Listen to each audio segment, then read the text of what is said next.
Hey there, 7th grade textual detectives, and welcome to today's explainer. Are you ready for today's mission? We're going to become absolute experts at analyzing and comparing two very distinct types of texts, fiction and nonfiction. As readers, we're constantly trying to uncover the hidden meaning behind the words on a page. And to do that successfully, well, we need the right tools for the right job. So grab your magnifying glasses and let's get this investigation started. Okay, let's dive into this. Here's our roadmap for acquiring the specific toolkits we need for our application task. We'll start with fiction versus nonfiction, then open up the fiction toolkit, followed by the nonfiction toolkit. After that, we'll do a modeled comparison of claims, hit a couple of knowledge checks, and wrap it all up with our final takeaway. All right, Section 1, Fiction versus Nonfiction. Let's frame the two different crime scenes we'll be investigating.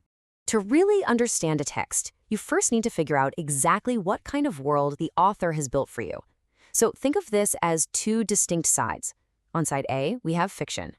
When you step into a fictional text, you're dealing with invented characters, carefully crafted story arcs, and underlying themes that were created entirely inside an author's mind. It's kind of like looking at a beautiful painted portrait, right? It comes straight from the imagination. Then, on side B, we have nonfiction. This genre relies on real events, main ideas, and logical claims that are backed up by solid evidence. So instead of a painting, nonfiction is much more like a photograph, capturing reality and facts exactly as they exist in the real world. Moving right along to Section 2, the fiction toolkit. Let's look at building that narrative. Now that we know the landscape, let's pry open our first toolkit and see exactly how authors use their imagination to build a bridge to your mind. Let's move to the plot sequence and see how this builds. Plot is the foundational sequence of events in a story, and it structurally drives the narrative tension. We always start with the beginning, or exposition, where we meet our invented characters and figure out the setting. Then we start climbing up to the middle, building momentum toward the climax. And that climax? That is the absolutely crucial moment of peak emotional or intellectual intensity where opposing forces finally clash. Once that massive conflict is addressed, the tension releases into the end or the resolution. This structured sequence is literally what keeps you up at night turning those pages. But you might be wondering, why does the author put their poor characters through all that plot tension in a specific setting in the first place? Well, it's actually all designed to lead us, the detectives, straight to the theme. Theme is the underlying meaning or the thesis of a literary text that the author desperately wants you to discover. It's the big so what of the whole story. Authors almost never state the theme outright. Instead, they make you work for it. Analyzing how a character changes and grows from the exposition all the way to the resolution is your best clue to uncovering this overarching message. Okay, Section 3, the nonfiction toolkit. Time to focus on real-world facts. Let's transition to our second toolkit. Here, we're leaving the realm of pure imagination behind and stepping into the logical architecture of an argument. Check out this quote. The elements of literary nonfiction are similar to those of a fictional story, except that everything in the text is supposed to have really happened. That is the crucial point, right there. While both genres can tell incredibly compelling stories, the nonfiction author has a strict, unwavering commitment to reality and truth. There's no artistic filter hiding the facts here. Because nonfiction authors are dealing with hard facts, we need a solid, logical process to analyze their work. It breaks down into 3 steps. Step 1. Identify the main idea. Just ask yourself, what is the overall topic this text is actually about? Step 2. Find the claims. What specific argument is the author stating as absolute truth? And finally, Step 3. Analyze the supporting evidence.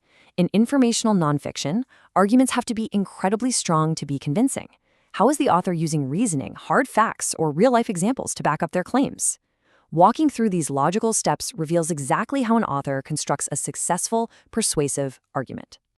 All right, let's put this into practice with Section 4, Modeled Comparison and Analyzing Claims. It's time to put these analytical tools to work and practice building our case as textual detectives. Now, what's really interesting about this slide is our specific piece of textual evidence. It's a quote from Henry David Thoreau's famous nonfiction book, Walden, which was written way back in 1854. He wrote, "I went to the woods because I wished to live deliberately, to front only the essential facts of life." Let's take this piece of evidence and apply our nonfiction toolkit to figure out what he's actually claiming here. Let's model this thought process out loud. So we've got our evidence, featuring Thoreau's exact words about going to the woods to live deliberately and face those essential facts of life.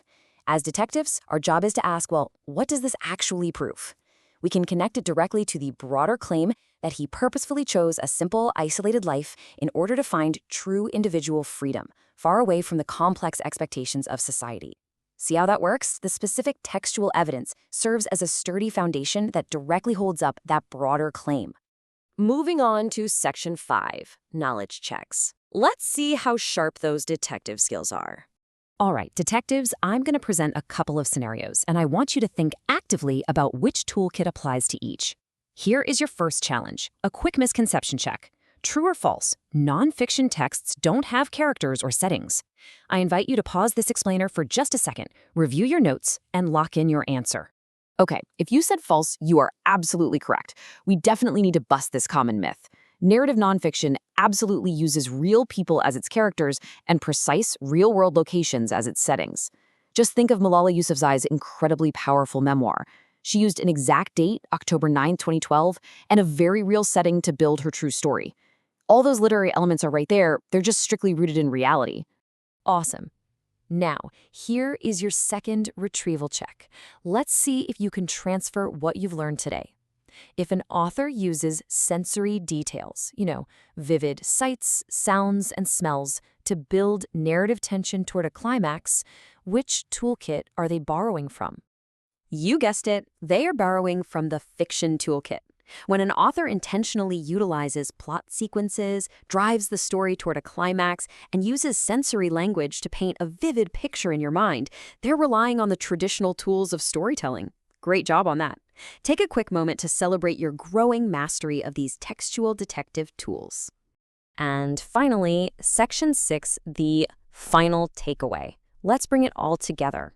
Let's gather all our clues and close the case on today's textual analysis lesson. Here's the bottom line. Both fiction and nonfiction ultimately seek to reveal truths, they just build different bridges to get to your mind. And this brilliantly illustrates the magic of reading. Whether an author is using an invented character's emotional journey or assembling a highly logical argument from hard historical facts, their ultimate goal is always exactly the same: conveying meaning, making you think, and expanding your understanding of the world around you. I'll leave you with this provocative thought to ponder. How does your own daily communication blend fiction and nonfiction techniques to tell your unique story? When you're recounting a crazy event to a friend, do you stick strictly to factual evidence? Or do you sprinkle in some sensory language and build up to a climax just to make it a bit more exciting? After all, we're all storytellers.